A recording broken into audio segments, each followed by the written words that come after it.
रात के वक्त काला घना अंधेरा चारों ओर फैला हुआ था। हाड़ कपा देने वाली शीतलहर चल रही थी। सड़क पर सन्नाटा पसरा हुआ था। पीपला गांव के सभी लोग अपने अपने घरों में रजाई में दुबके पड़े थे। हल्की हल्की अब बारिश भी शुरू हो चुकी थी। पीपला गांव से कुछ दूर पहले सीगल पैलेस था। कहते थे कि इसे अंग्रेजों ने बनवाया है। सीगल पैलेस के आसपास शमशान घाट और जंगल के अलावा कुछ भी नहीं था। राकेश अपनी दोस्त की शादी से अपने गांव बाइक से लौट रहा था कि अचानक सीगल पैलेस के पास उसकी बाइक रुक गई। राकेश ने जब आसपास की तरफ नजर दौड़ाई तो उसे एक भी तारा नजर नहीं आया। उसने आसपास नजर घुमाकर जब देखा तो सिवाय अंधकार के कुछ भी नजर नहीं आ रहा था। उसने मनी मन कहा, भाग, फंस गया मैं। अब इस बाइक का क्या करूं? ठंड भी बढ़ गई है और हल्की फुल्की बूंदा बूंदी भी शुरू हो गई है।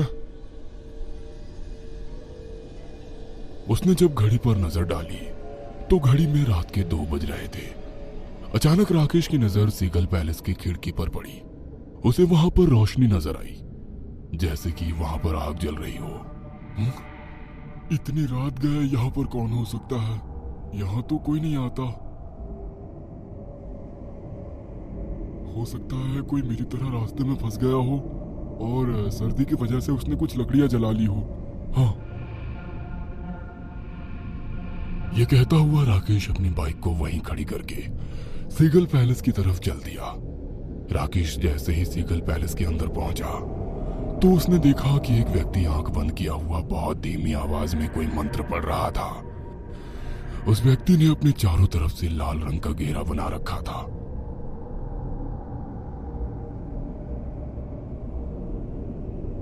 मंत्र पढ़ने में बीच बीच में वो आग के ऊपर कुछ फेंक भी रहा था। उसके चेहरे पर एक अजीब सी शैतानियत सवार थी।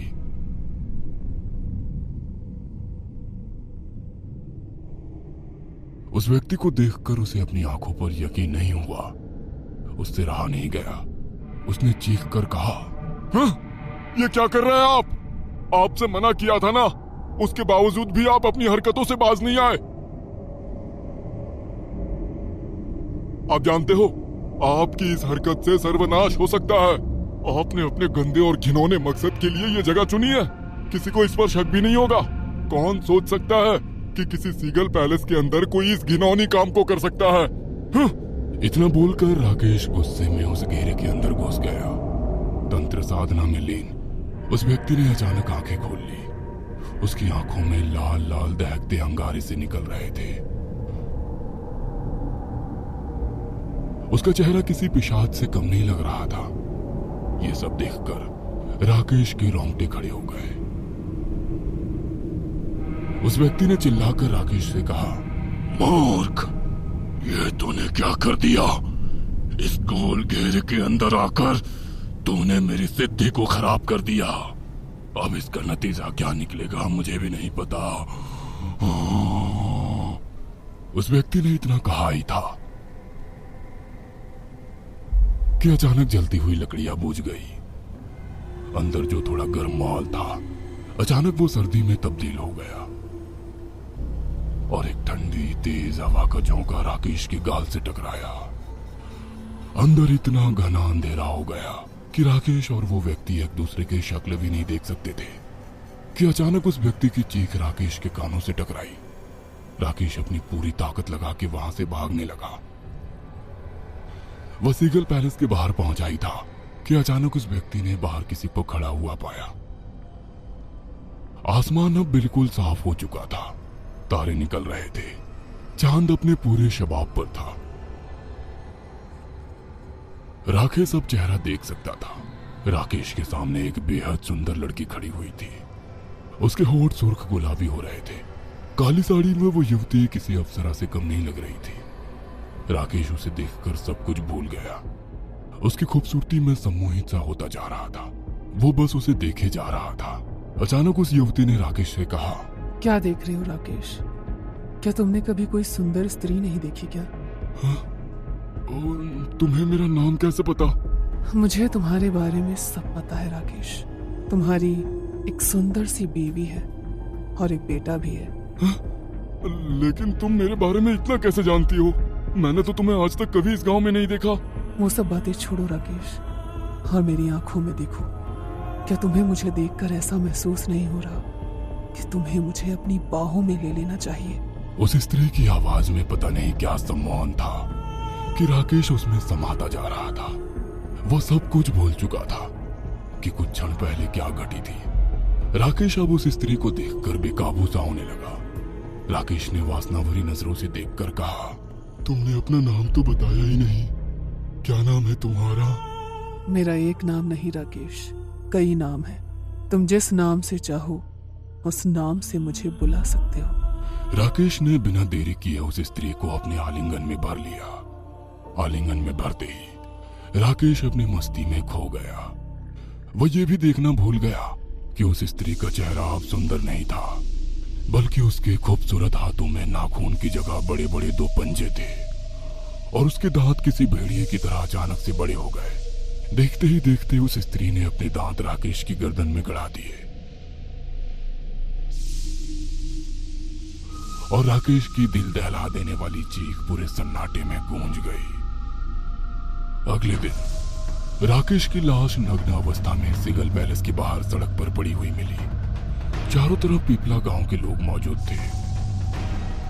राकेश की लाश देखकर ऐसा लग रहा था जैसे कि उसके बदन के खून का एक एक कतरा निचोड़ लिया गया हो। उसकी आंखें फटी हुई थी, जैसे कि उसने कोई बहुत ही भयानक चीज अपने सामने देखा हो। राकेश की बीवी बुरी तरह से रो रही थी। गांव के मुखिया ने तांत्रिक भैरवनाथ को यहाँ पर बुलवाया था। भैरवनाथ ने जैसे ही राकेश को देखा, वो बुरी तरह से चीखने लगा, अनर्थ, घोर अनर्थ, ये अनर्थ है, ये कैसे संभव हो सकता है? तभी गांव का मुखिया बोला, ये कैसी बातें कर रहे हैं आप बाबा? कैसा अनर्थ? नादान मुखिया, क्या तूने राकेश की लाश को नहीं देखा? देख, इसके शरीर के खून का एक एक कतरा किसी ने नहीं छोड़ा। देख इसकी लाश कैसे सफेद पड़ी हुई है, इसकी आंखें कैसे फटी हुई है, मगर आसपास खून का एक भी कतरा तक मौजूद नहीं। इसका किसी ने खून पिया है। भूत प्रेत पिशाच, इनमें से कोई भी इस तरह से किसी इंसान का खून नहीं पीते। बाबा, मैं आपकी बात का मतलब नहीं समझ पाया। आप कहना क्या चाहते हैं? यहाँ पर किसी ने सिद्धि की है। या तो वो अपनी सिद्धि में विफल हुआ है या फिर कुछ और हुआ है। उसका परिणाम इस व्यक्ति ने भुगता है। तभी अचानक भैरवनाथ फटी फटी आंखों से इधर उधर देखने लगा। मुखिया ने उससे कहा, आप क्या देख रहे हैं बाबा? क्या यहाँ पर सिर्फ इसकी ही लाश मिली है? हाँ बाबा, सुबह ही पता चला कि यहाँ पर राकेश मरा पड़ा हुआ है। राकेश हमारे गांव का ही है, लेकिन हमारी समझ में ये नहीं आता बाबा कि आपके चेहरे पर इतनी परेशानी क्यों है? क्योंकि अब जो यहाँ पर होने वाला है उससे तुम सब परेशानी में आ जाओगे। अनर्थ हो गया है मुखिया, किसी ने उसे बुला लिया है। किसे बाबा, किसे? यक्षिणी को। इस तरह से इंसान का खून केवल और केवल यक्षिणी ही पी सकती है और कोई नहीं। यक्षिणी का नाम सुनकर वहां पर मौजूद सभी लोग भयभीत नजर आने लगे। बाबा, अब हम क्या करें? इतना आसान नहीं है मुखिया। यक्षिणी को जिसने बुलाया है वही उसे वापस भेज सकता है। भगवान से प्रार्थना करो मुखिया। अगर वो व्यक्ति जिंदा है तो हमें उसे ढूंढना होगा, और अगर वो मर गया है तो मुझे तुम सभी की मौत अपनी आंखों से नजर आ रही है। आप इतने सिद्धि पुरुष हैं बाबा कि आप यक्षिणी को काबू में नहीं कर सकते। ये कोई मजाक नहीं है मुखिया। तुम्हें यक्षिणी की ताकत का अंदाजा भी नहीं है। एक यक्षिणियां कई प्रकार की होती हैं, मगर राकेश की लाश को देखकर मैंने अंदाजा लगा लिया है कि ये यक्षिणी बहुत शक्तिशाली है, कुछ भी कर सकती है। हो सकता है कि वो इस वक्त यहाँ आसपास के लोगों में किसी की शक्ल में मौजूद हो। गांव का मुखिया तांत्रिक भैरवनाथ के कदमों में गिरकर कहने लगा, कुछ कीजिए बाबा, अब आप ही हम सब गांव वालों का एकमात्र सहारा है। मैं अभी फिलहाल इन गांव वालों के लिए कुछ भी नहीं कर सकता। भैरवनाथ की बात सुनकर मुखिया बोला, तो क्या अब हम सब गांव वाले भी राकेश की तरह बेमौत मारे जाएंगे? किसी एक की गलती की सजा पूरे गांव वालों को क्यों? बाबा, इसमें हम सब की क्या गलती है? गलती है, तुम सबकी बहुत बड़ी गलती है मूर्खो। इसी गांव में किसी दुष्ट आदमी ने यक्षिणी को बुलाने के लिए तंत्र विद्या का सहारा लिया और तुम लोग कुछ जान नहीं पाए, क्योंकि यक्षिणी को बुलाना इतना आसान नहीं होता। उसके लिए एक खास विद्या की जरूरत होती है। इस क्रिया के लिए जो अनुष्ठान करना होता है वो कोई भी ऐरा गैरा मामूली साधु नहीं कर सकता। तुम सब गांव वालों की नाक के नीचे वो दुष्ट इस खतरनाक अनुष्ठान को कर रहा था और तुम लोगों को खबर तक नहीं हुई। हमारी बात का यकीन मानिए बाबा, हमें इस बारे में कुछ भी नहीं मालूम और ना ही हमारे सामने किसी ने इस तरह का यहाँ पर कोई अनुष्ठान किया है। भैरवनाथ गुस्से में सब गांव वाले और मुखिया को देखे जा रहा था। मुखिया हाथ जोड़कर भैरवनाथ से कहा, शांत करिए बाबा, जो होना था वो हो चुका, अब हमें आगे क्या करना है वो बताइए। मुखिया की बात सुनकर तांत्रिक भैरवनाथ सोच में पड़ गया। कुछ देर बाद वो मुखिया से बोला, मुझे उस यक्षिणी को असली रूप में बुलाने के लिए एक खास अनुष्ठान करना पड़ेगा, क्योंकि ये जानना बहुत जरूरी है कि आखिर उसको किस मकसद के लिए यहाँ बुलाया गया है। मगर इसमें कुछ दिन का वक्त लग सकता है। तब तक के लिए तुम सबको एक खास हिदायत देकर जा रहा हूँ कि शाम 6 बजे के बाद अपने घरों से बाहर मत निकलना, चाहे तुम्हारा कितना जरूरी काम क्यों ना हो।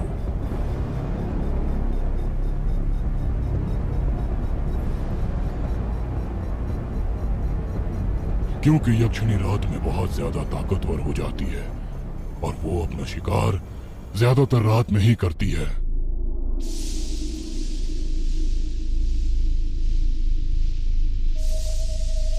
तांत्रिक भैरवनाथ की बात सुनकर मुखिया ने सभी गांव वालों से मुखातिब होकर कहा, तुम सब लोगों ने सुन लिया ना, बाबा ने हम सब लोगों को क्या आदेश दिया है?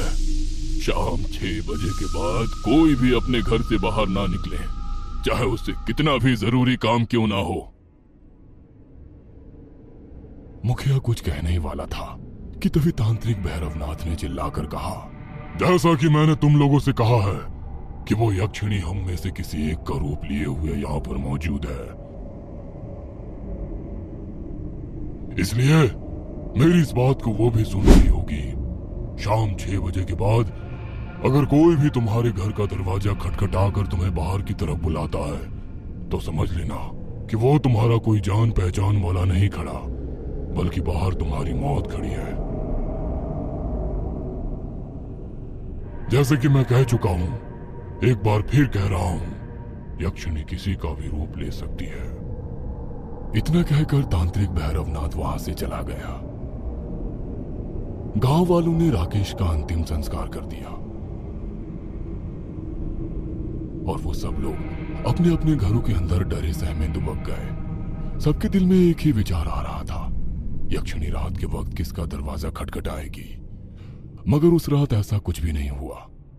दूसरे दिन सारे गांव वाले एकत्रित होकर कल की घटना के बारे में बातचीत कर रहे थे कि अचानक एक ब्लैक कलर की मर्सिडीज वहां पर आकर खड़ी हो गई।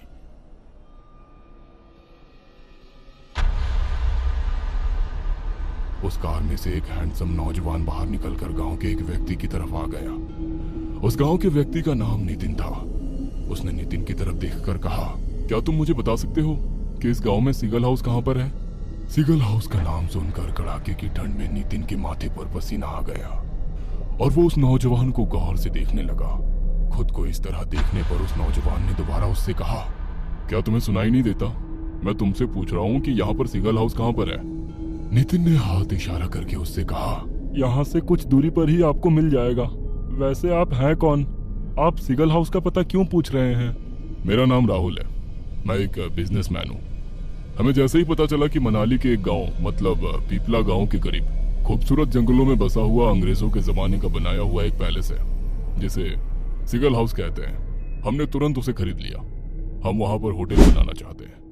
वैसे भी अब ये पूरा इलाका टूरिस्ट इलाके में आने वाला है क्योंकि हम यहाँ पर आ चुके हैं। ऐसी गलती मत करना बाबू साहब, आप सीगल हाउस के बारे में नहीं जानते। अगर अपनी जान प्यारी है तो मेरी बात मानो और अभी और इसी वक्त यहाँ से चले जाओ। क्यों? सीगल हाउस में ऐसा क्या है? राहुल ने कंधे उछालते हुए नितिन से कहा। कल रात यहाँ पर सीगल हाउस के बाहर इस गांव के एक व्यक्ति की मौत हुई है। तो हम क्या करें? जरूर उसने देसी शराब पी रखी होगी।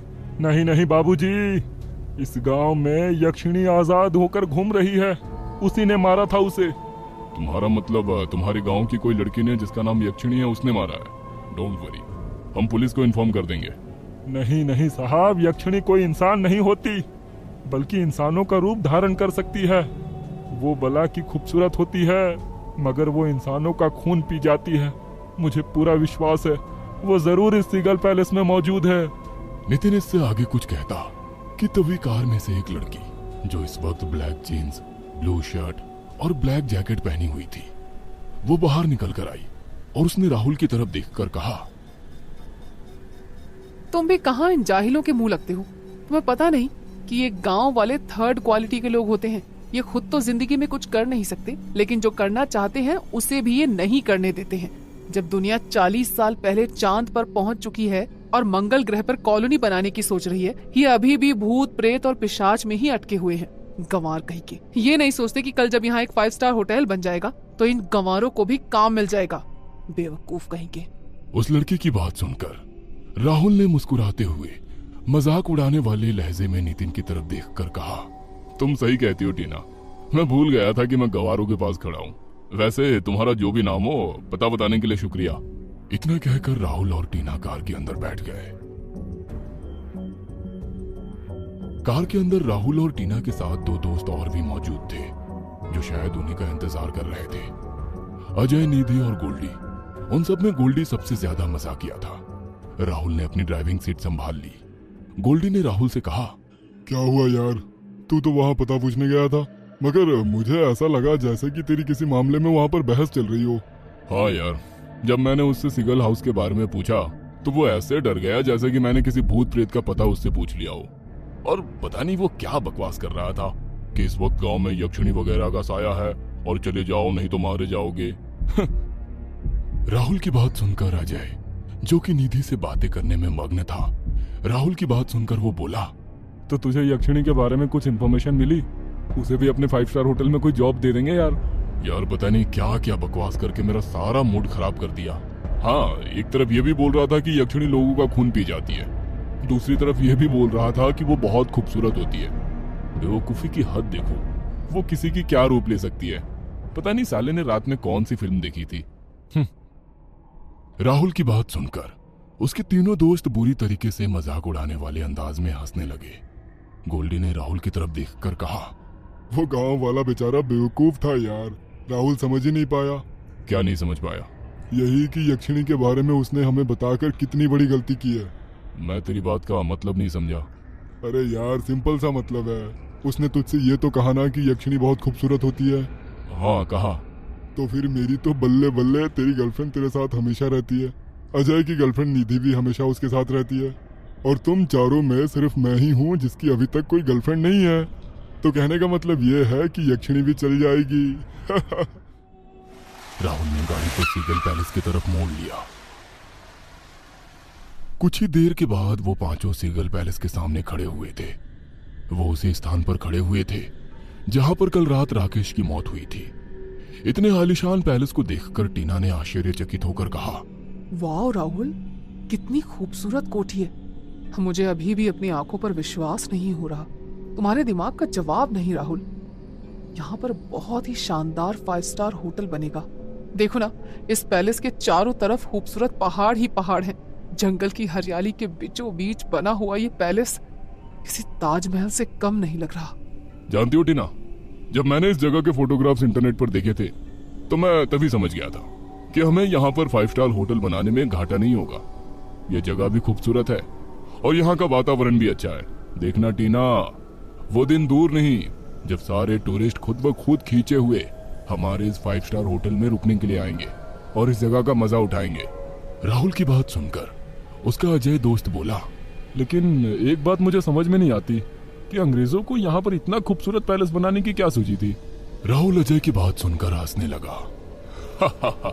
अब ये बात तो तुझे अंग्रेज ही बता सकते हैं। चलो अंदर चलकर देखते हैं कि अंदर से बाहर का व्यू कैसा नजर आता है। इतना कहकर चारों दोस्त उस पैलेस के अंदर चले गए। टीना और निधि हैरत से सीगल पैलेस के अंदर के नजारे को देख रही थी, मगर निधि के दिमाग में कुछ और चल रहा था। अचानक निधि के कदम एक दीवार के सामने जाकर रुक गए। उसने देखा दीवार पर शेर की खाल टंगी हुई थी जो बहुत ताजी मालूम हो रही थी। निधि ने अजय की तरफ देखा और देखकर कहा, मुझे एक बात बहुत अजीब लग रही है। कौन सी बात? यही कि सीगल पहले वर्षों से वीरान पड़ा है, लेकिन अंदर आकर हमें एक भी मकड़ियों का जाला नहीं दिखाई दिया और ना ही यहाँ पर गंदगी और धूल मिट्टी देखने को मिली। ऐसा लग रहा है मानो हमारे आने से पहले किसी ने इस पैलेस को साफ करवाया हो। और सबसे हैरत की बात, इस शेर की खाल को देखो, लग रहा है जैसे कल ही इसको मारा गया हो। निधि की बात सुनकर अजय सोच में पड़ गया। शायद तुम्हारा यह सोचना सही है निधि। मेरे दिमाग में भी यही बात काफी देर से चल रही है। अजय और निधि को गंभीर मुद्रा में देख राहुल और टीना भी उन लोगों के पास आ गए। राहुल ने अजय की तरफ देखकर कहा, क्या हुआ? अचानक तेरे चेहरे पर यह परेशानी कैसी? बाहर तो तू ठीक था, सब कुछ ठीक तो है? अजय ने राहुल को बाहर आने की ओर इशारा किया। अजय और राहुल बाहर की तरफ आ गए और उन दोनों के पीछे गोल्डी, निधि और टीना भी। अजय ने राहुल से कहा, मैं और निधि एक बात पर डिस्कस कर रहे थे। राहुल, पहले एक बात बता, तूने इस पैलेस के फोटोग्राफ देखे थे ना?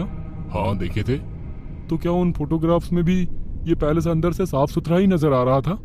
अजय की बात सुनकर राहुल, जो अब तक मजाक के मूड में था, वो भी थोड़ा गंभीर हो गया और उसने अजय की तरफ देखकर कहा, हाँ यार तू सही कह रहा है। इस बात पर तो हम लोगों ने गौर ही नहीं किया।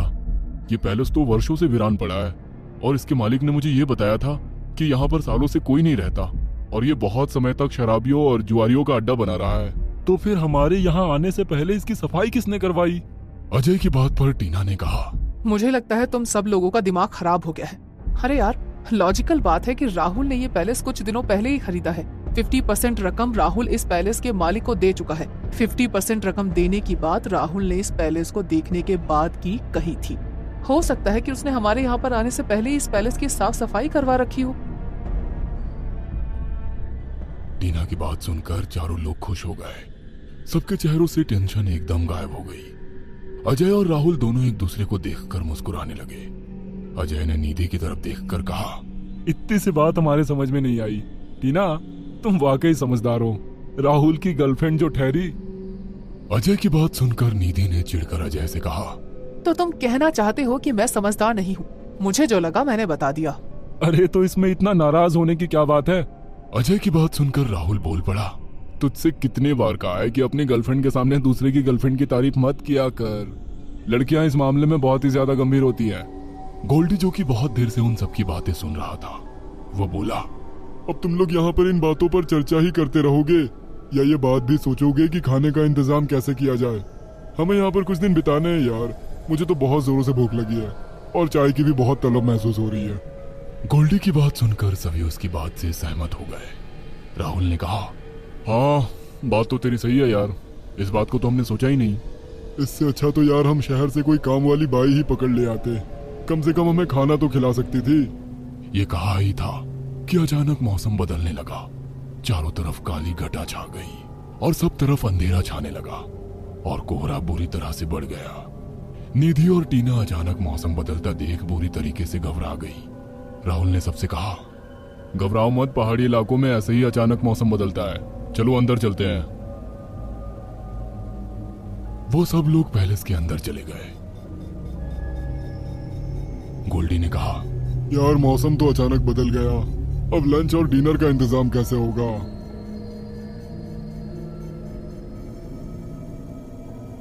अचानक उन पांचों के कानों में किसी स्त्री के स्वर टकराए।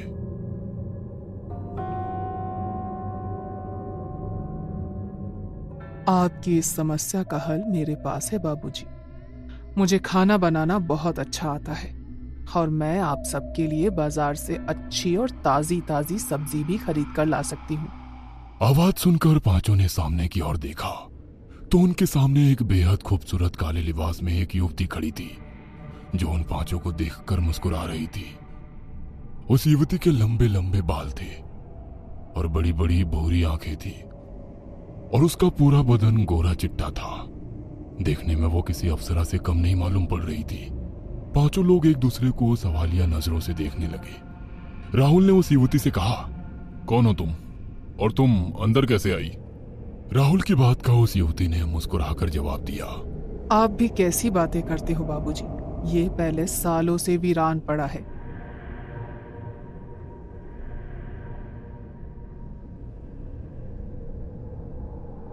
क्या यहाँ पर अंदर आने के लिए किसी की इजाजत चाहिए? हाँ, पहले तो नहीं चाहिए थी, लेकिन शायद अब ज्यादा चाहिए हो, क्योंकि हमने इस पैलेस को खरीद लिया है। मैं तो आपके सवाल का जवाब दे रही थी बाबूजी। मैं बस यहाँ पर ऐसे ही टहलने के लिए आई थी और आप सबको बात करते हुए मैंने सुन लिया। आप सब लोग शहर से आए हैं ना, और शायद आपको एक खाना बनाने वाले की जरूरत है और मुझे खाना बनाना आता है।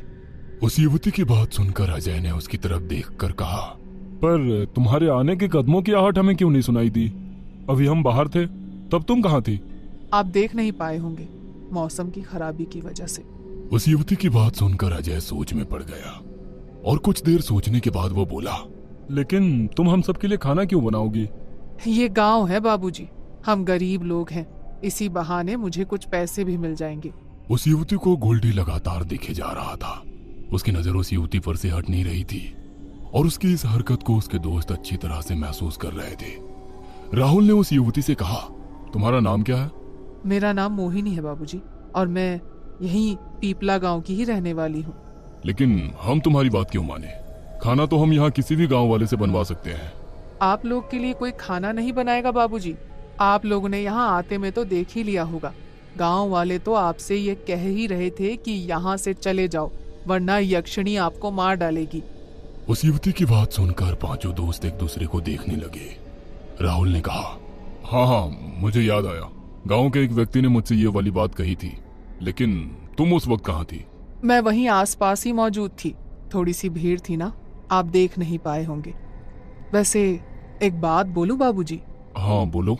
एक तो मैं आपकी मदद के लिए तैयार हूँ और उसके बदले में आप मुझे जो खुशी से दे देंगे वो मैं रख लूंगी। फिर भी आप मुझसे ऐसे सवाल जवाब कर रहे हो जैसे कि मैं कोई चोर हूँ या डाकू हूँ।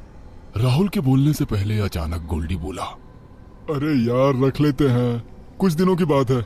और वैसे भी मोहिनी ने कहा है कि उसे खाना बनाना बहुत अच्छा आता है और वो हमारे लिए ताजी ताजी फ्रेश सब्जी भी खरीद कर ला सकती है।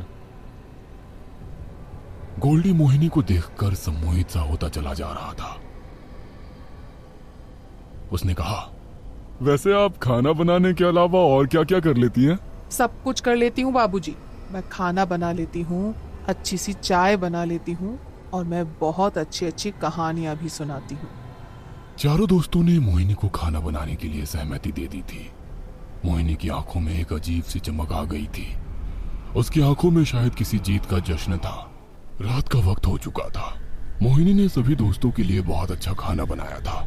पांचों दोस्त सीगल पैलेस के एक हॉल में आग जलाए हुए इकट्ठे बैठे थे, क्योंकि बाहर सर्दी बढ़ चुकी थी और बारिश भी हो रही थी कि अचानक अजय ने सबसे कहा, मैं अभी आता हूँ। कहाँ जा रहा है भाई? अभी तो शेरो शायरी का दौर शुरू हुआ है। गोल्डी ने उससे कहा, अरे यार समझा कर, हल्का होने जा रहा हूँ। अरे संभल कर जाना, कहीं यक्षिणी ना आ जाए। अरे निधि तू भी अपने बॉयफ्रेंड के साथ जा। वैसे भी गांव वाले बोल रहे थे कि यक्षिणी बहुत खूबसूरत भी होती है। तू भी ना गोल्डी कुछ भी बोलता है। मैं अभी आता हूँ। हाँ, इतना कहकर अजय उस हॉल से बाहर चला गया।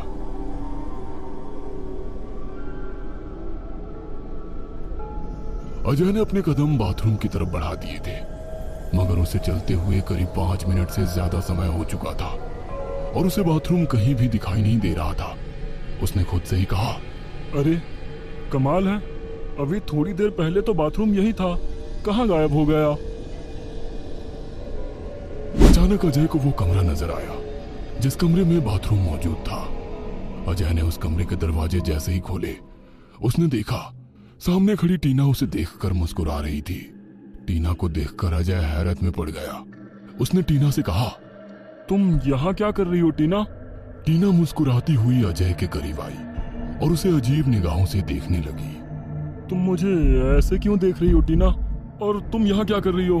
तुम तो राहुल और सब लोगों के साथ बैठी हुई थी ना? मैं तुम्हारे लिए ही यहाँ पर आई हूँ। आज दोपहर में तुमने मेरी तारीफ की थी ना, मुझे बहुत अच्छा लगा था। सच तो यह है कि मैं राहुल से ज्यादा अब तुम्हें पसंद करने लगी हूँ। इतना कहकर टीना अजय से लिपट गई।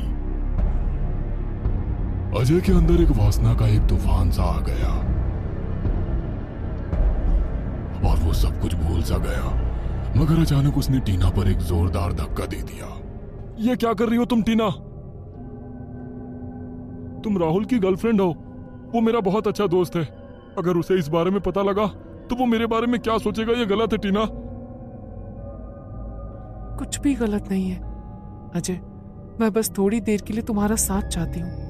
अजय ने देखा टीना की आंखों में एक अजीब सी चमक थी। अचानक अजय ने खुद को सम्मोहन से बंधा हुआ महसूस किया। तभी टीना अजय से दोबारा बुरी तरीके से लिपट गई और अजय सब कुछ भूल गया। अजय बस आंखें बंद किए हुए आनंद की सीमाओं में खोया हुआ था और वो इस नशे में ये भी भूल गया था कि इस वक्त टीना का चेहरा कितना खौफनाक हो चुका था। उसके लंबे पहने और नुकीले दांत बाहर की तरफ निकल आए थे, आंखें बुरी तरीके से लाल हो चुकी थी और उसका चेहरा पूरी तरह से सफेद था। अचानक टीना के रूप में यक्षिणी ने अपने नुकीले दांत अजय की गर्दन में गाड़ दिए और एक जोरदार चीख पूरे सिगल हाउस में गूंज गई। अजय मृत अवस्था में उसी वक्त जमीन पर गिर पड़ा। टीना ने उसके जिस्म का एक एक खून का कतरा तक निचोड़ लिया था।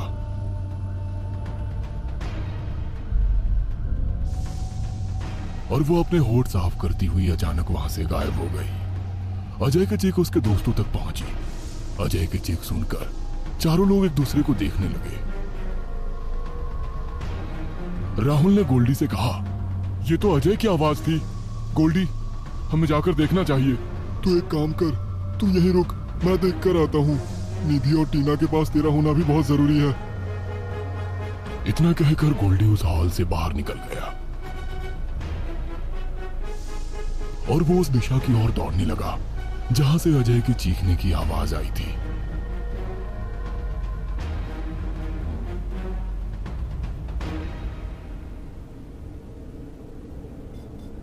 वो दौड़ता हुआ उसी कमरे तक पहुंच गया जहां कुछ देर पहले अजय की चीखने की आवाज आई थी।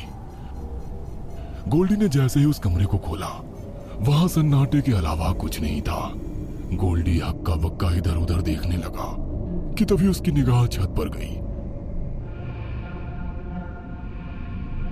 छत का नजारा देखकर गोल्डी के शरीर का खून जम गया। उसे ऐसा महसूस हुआ कि उसका दिल बाहर निकल कर आ जाएगा। गोल्डी ने देखा छत पर मोहिनी छिपकली की तरह चिपकी हुई गोल्डी को खा जाने वाली नजरों से देख रही थी। उसके बाल जमीन तक आ रहे थे और उसका शरीर इंसानों जैसा था, मगर उसका चेहरा छिपकली जैसा था।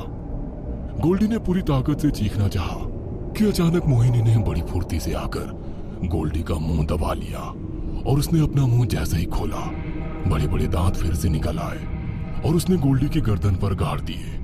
कुछ ही देर में वो गोल्डी के शरीर का सारा खून पी गई और गोल्डी मृत अवस्था में वहीं गिर गया। राहुल, टीना और निधि काफी देर तक गोल्डी का इंतजार करते रहे। टीना ने राहुल से कहा, गोल्डी अभी तक नहीं आया राहुल, उसे गए हुए अच्छा खासा वक्त हो गया है। मुझे तो कुछ गड़बड़ लग रही है। कहीं ऐसा तो नहीं कि हमने गांव वालों की बात का मजाक उड़ाकर अच्छा नहीं किया? कहीं उनकी बातों में सच्चाई तो नहीं? नहीं टीना, ऐसा मत सोचो। हो सकता है कि अजय ने हमें डराने के लिए हरकत की हो, और गोल्डी को तो तुम जानती ही हो, शायद वो भी हमें डराने की कोशिश कर रहा हो और इसी वजह से वो अब तक नहीं आया। राहुल की बात का निधि ने जवाब दिया। लेकिन पता नहीं राहुल, मुझे बहुत डर लग रहा है। एक बार गोल्डी के मजाक को तो जानती हूँ, लेकिन अजय ऐसा नहीं करता, ये तुम भी जानते हो। और वो लड़की मोहिनी, वो अचानक कहाँ गायब हो गई?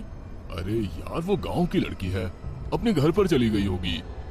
निधि की बात सुनकर राहुल भी परेशानी में पड़ गया और वो गहरी सोच में डूब गया कि अचानक उन तीनों के कानों में गोल्डी की आवाज टकराई और यक्षिणी गोल्डी के रूप में उन तीनों के सामने खड़ी हो गई।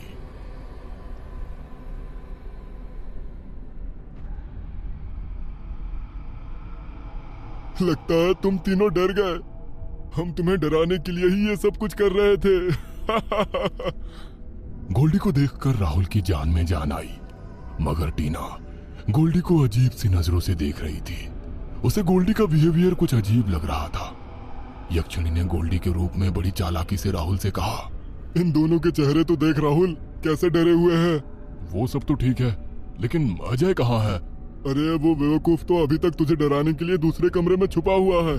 चल एक काम करते हैं, आज हम दोनों अजय को उल्टा डराते हैं। हम लोगों को डराने का आइडिया तेरा ही था ना? नहीं राहुल, आइडिया तो अजय का था, तुझे याद नहीं है? हम लोगों को डराने के लिए सबसे पहले वही चीखा था। चल मेरे साथ, आज मैं इस अजय की ही खबर लेता हूँ।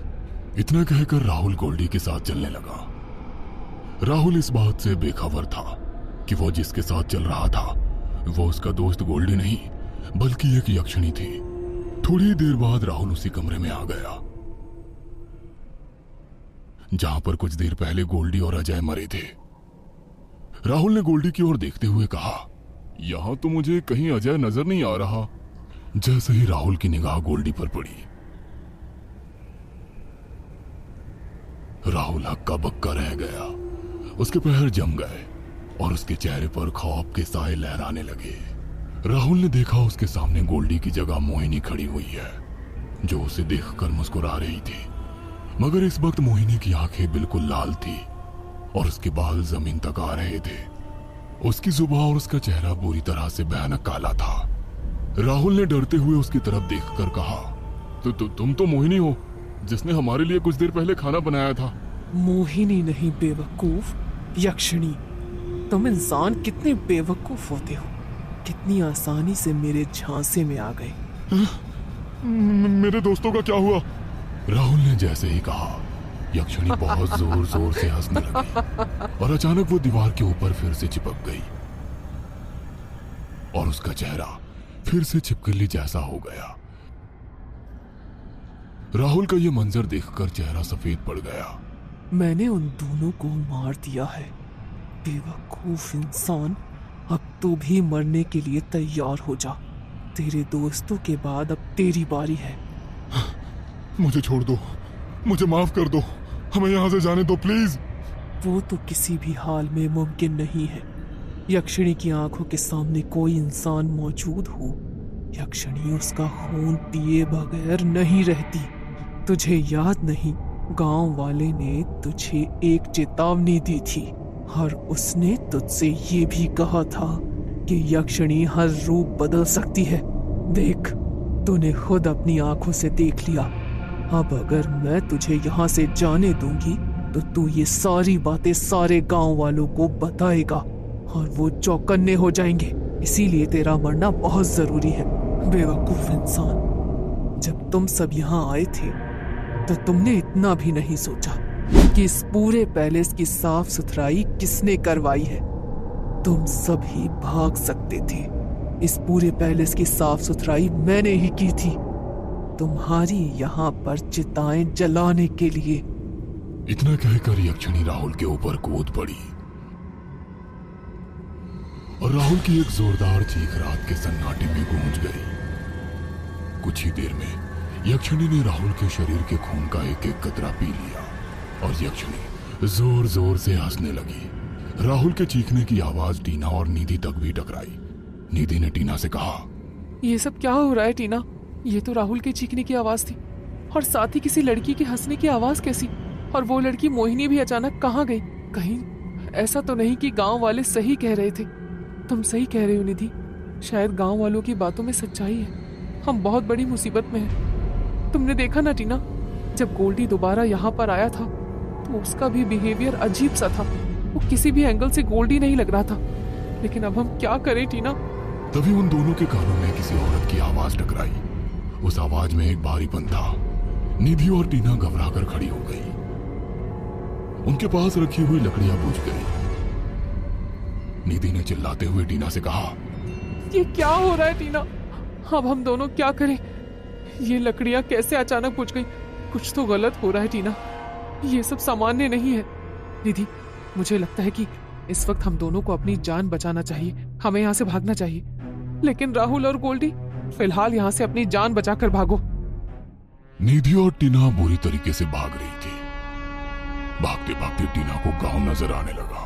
उसने हाँफते हुए निधि से कहा, हाँ, वो देख निधि, सामने सामने पीपला गांव है। हमें गांव वालों की मदद लेनी होगी। जो सही कहती है टीना, और तेज भाग। टीना और निधि गांव के एक घर के दरवाजे को बुरी तरह खटखटाने लगी। वो घर किसी और का नहीं, नितिन का ही था, जिसने उन सभी लोगों को चेतावनी दी थी। मगर उस वक्त टीना ने उसका मजाक उड़ाया था। टीना बुरी तरह से चीख रही थी, प्लीज प्लीज मदद करो, दरवाजा खोलो, नहीं तो हमें भी मार डालेगी। नितिन उस वक्त जाग रहा था। उसकी पत्नी उस वक्त वहां मौजूद नहीं थी और वो उस समय अकेला था। उसके हाथ जैसे ही दरवाजा खोलने के लिए बढ़े कि बाबा की चेतावनी उसके दिमाग में दौड़ गई। वो सोच में पड़ गया। मगर टीना और निधि की लगातार दर्द भरी आवाज नितिन के कानों में टकरा रही थी और उसके अंदर की इंसानियत उसे दरवाजा खोलने के लिए बार बार प्रेरित कर रही थी। नितिन ने दरवाजा खोल दिया। दरवाजा खुलते ही एक झटके में टीना और निधि हाँफती हुई घर के अंदर आ गई। नितिन ने दरवाजा बंद कर लिया और उन दोनों को एक कमरे में ले गया। नितिन ने कहा, क्या हुआ तुम दोनों के साथ? तुम लोग इतनी घबराई हुई से क्यों हो? कौन तुम्हें मार डालेगी? टीना नितिन को देखकर पहचान गई कि उसने कल नितिन का ही मजाक उड़ाया था। नितिन की बात का टीना ने जवाब दिया, वही यक्षिणी, कल तुमने जो कुछ भी कहा, हमें बताया, वो सब सच बताया था। गलती हमारी है। हमें तुम्हारी बात पर यकीन कर लेना चाहिए था। तुम्हारी बात पर यकीन नहीं करने की सजा हमें भगवान ने कितनी बड़ी दी। हमारे तीनों दोस्त मारे गए। उसने हमारे सब दोस्तों को मार दिया। वो हमें भी जिंदा नहीं छोड़ेगी। तुम लोग घबराओ नहीं, अब तुम लोग मेरे घर आ चुकी हो। वैसे तुम्हारे साथ हुआ क्या था? नितिन की बात सुनकर टीना ने नितिन को एक ही सांस में सारी की सारी बात बता दी। नितिन उन दोनों की बात सुनकर सोच में पड़ गया और उसने टीना से कहा, लेकिन मेरी एक बात समझ में नहीं आती, उसने तुम दोनों को क्यों जिंदा छोड़ दिया? अजीब बात करते हो तुम। शायद हम बड़ी मुश्किल से उसके चुंगल से बचकर यहाँ आए हैं। जैसे ही टीना ने ये अल्फाज कहे कि अचानक कोई नितिन के घर का दरवाजा जोर जोर से फिर से खटखटाने लगा।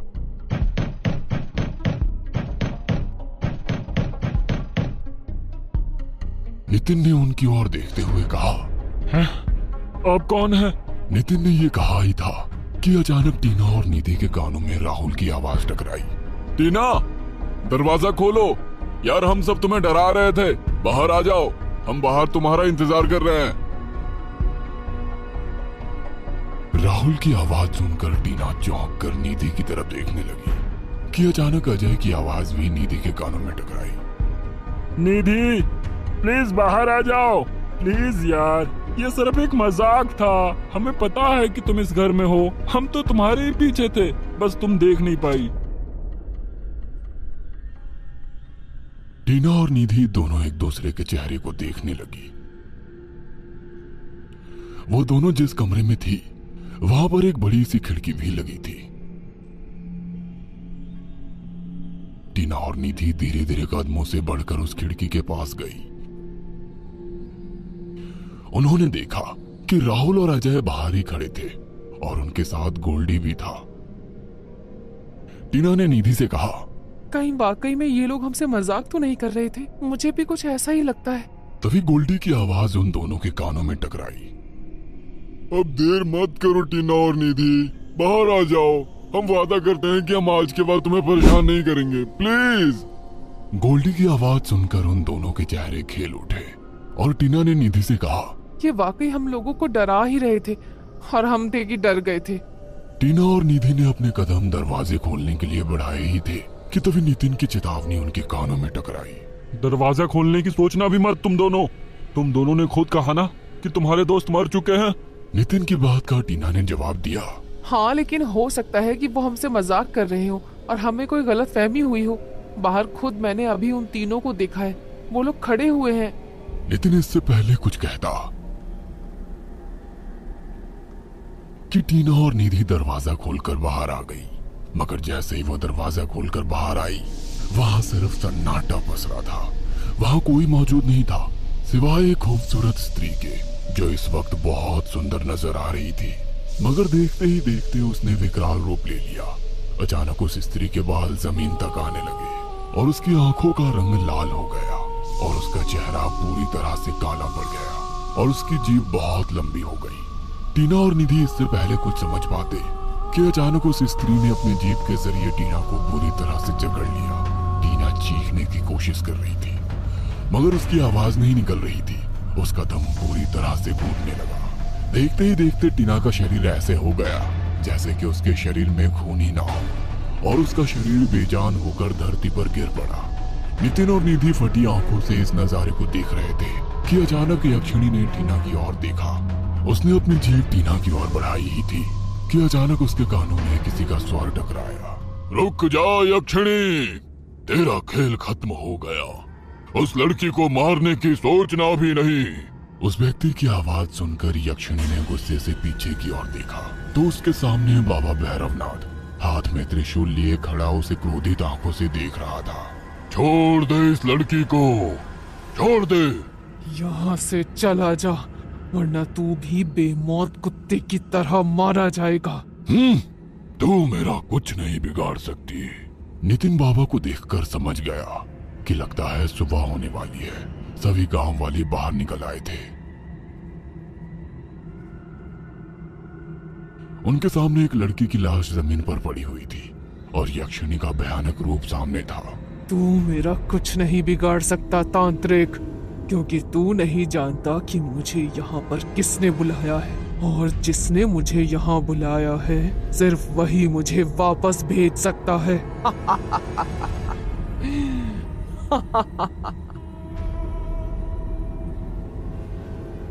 मगर बाबा भैरवनाथ के होठों पर रहस्यपूर्ण मुस्कुराहट थी। उन्होंने चीखते हुए यक्षिणी की तरफ देखकर कहा, तू बहुत बड़ी गलतफहमी में है बेवकूफ यक्षिणी। मैं अच्छी तरह से जानता हूँ कि तुझे यहाँ पर किसने बुलाया है। इतना कहकर बाबा ने अपने झोले में से एक सिंदूर निकाला। मगर ये क्या, उस सिंदूर को उन्होंने यक्षिणी की तरफ नहीं बल्कि नितिन के चेहरे की तरफ फेंक दिया। जैसे ही सिंदूर नितिन के चेहरे पर पड़ा, अचानक उसका चेहरा बदलने लगा और वो देखते ही देखते एक बूढ़े के रूप में आ गया। नितिन को देखकर सारे गांव वाले आश्चर्यचकित होकर उस बूढ़े की ओर देखने लगे। तभी बाबा भैरवनाथ की जोरदार आवाज गांव में टकराई। गांव वालों, तुम देख रहे हो ये व्यक्ति कौन है? पहचानो इस व्यक्ति को। यही वो व्यक्ति है जिसने यक्षिणी को बुलाया है। मैं जानता हूँ तुम इस व्यक्ति को अच्छी तरह से जानते हो। यह व्यक्ति राकेश का चाचा महेश है। राकेश ने इसे यक्षिणी तंत्र करते हुए अपनी आंखों से देख लिया था। वो समझ गया था कि इसका इरादा क्या है, इसलिए इसने यक्षिणी के जरिए अपने ही सगे भतीजे की जान ले ली। तुम सब गांव वालों ने सालों पहले इस व्यक्ति को धक्के देकर यहाँ से बाहर निकाला था, क्योंकि ये एक चरित्रहीन व्यक्ति था जो गांव में किसी भी बहू बेटी की इज्जत को नहीं बख्शता था। और इसी बात का बदला लेने के लिए इसने यक्षिणी तंत्र की साधना की ताकि तुम सब गांव वालों को यह मार सके। तभी बाबा भैरवनाथ के कानों में यक्षिणी की आवाज टकराई। बहुत हो गया बाबा, अब तेरा खेल खत्म। जैसे ही यक्षिणी ने बाबा की ओर बढ़ना चाहा, बाबा ने अपने हाथ के त्रिशूल पूरी ताकत से नितिन के सीने में दे मारा। नितिन की एक दिल दहला देने वाली चीख पूरे गांव में गूंज गई। नितिन का बेजान शरीर जमीन पर गिर गया और यक्षिणी ने गुस्से से बाबा की ओर देखकर कहा, ये तूने क्या किया? तुझे कैसे पता था? अपनी तंत्र साधना से मैंने इतना पता लगा लिया था कि यक्षिणी को बुलाने वाला राकेश का ही कोई मिलने वाला व्यक्ति था। और मैंने आज रात ये भी पता लगा लिया था कि तू 3 लोगों की हत्या कर चुकी है। अगर मैं अभी यहाँ पर नहीं आता तो तू सारे गांव को शमशान घाट बना देती।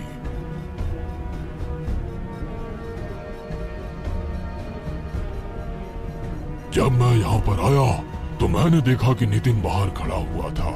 मैं उसे देखकर ही समझ गया कि दाल में कुछ काला है, क्योंकि मैं सभी गांव वालों को समझा कर गया था कि रात के वक्त कोई भी दरवाजा खटखटाए दरवाजा मत खोलना।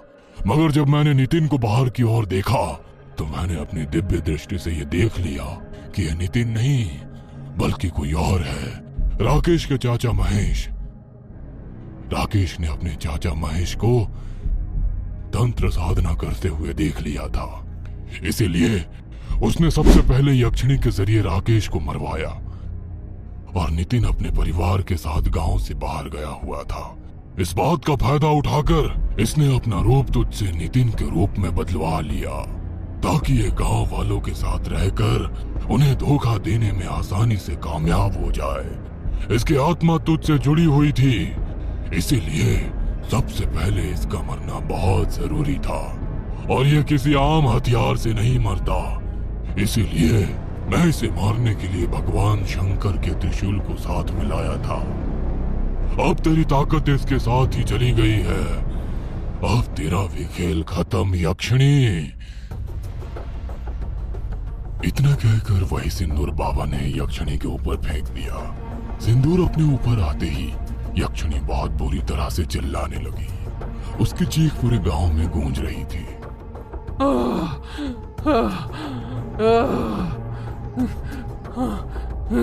मैं फिर से वापस आऊंगी, मैं फिर से वापस आऊंगी। देखते ही देखते वो एक धूल बनकर वहां से गायब हो गई। अब गांव में सब तरफ सन्नाटा था। गांव अब यक्षिणी से मुक्त हो चुका था।